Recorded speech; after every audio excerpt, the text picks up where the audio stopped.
My name is Chris Clausen from UltraResultsCoach.com.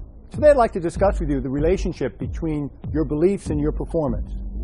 I'm sure you heard the quote from Henry Ford, whether you think you can or whether you think you can't, you're probably right. Well, I have a question for you. How much do our beliefs really impact our performance? And could one of the keys to success be as simply as just expanding what we believe is possible? I'd like to remind you of a story of Roger Bannister. Roger Bannister was the first person ever to run a sub 4-minute mile. In all of recorded history, no one had ever run a mile in under 4 minutes. In fact, conventional wisdom at the time said that the human heart-lung capacity combined with our musculoskeletal system made it an impossibility. Some said you even might die if you tried. You see, Roger Bannister knew the 4-minute mile could be broken. He knew he could do it. He knew this even though he had never run a mile in under 4 minutes. And in May of 1954, Roger Bannister ran the mile in 3:59.9. Now, the fact that he broke 4 minutes for the mile is interesting.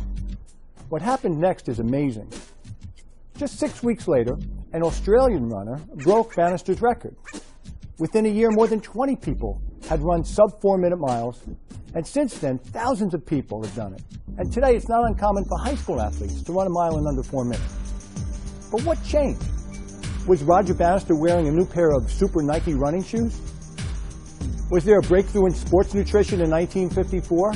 Did our species suddenly become faster? Of course not.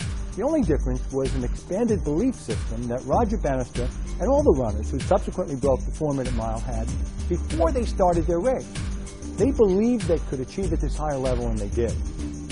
Now, I can hear you saying, "That's nice, Clausen, but I'm not a runner. What does this mean to me?" Well, my question to you is, what's your 4-minute mile? What's the one area of your life where you would most like to see improved performance, but have yet to break through?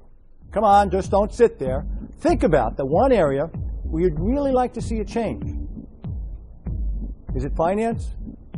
Weight loss? Relationships? Maybe your golf game? Now, in this area, what are you really capable of at your best? And what new belief would you have to have in order to make this happen? How could you condition this new empowering belief so it becomes real? You know, Napoleon Hill said, "Whatever the mind of man can conceive and believe, it can achieve."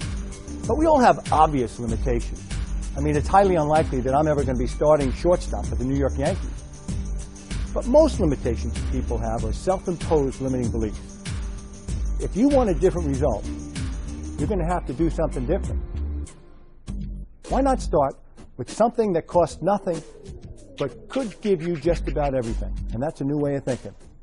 A way of thinking that supports you and your desire to break your 4-minute mile. Hey, let me know what you think. Send your emails to Chris at UltraResultsCoach.com.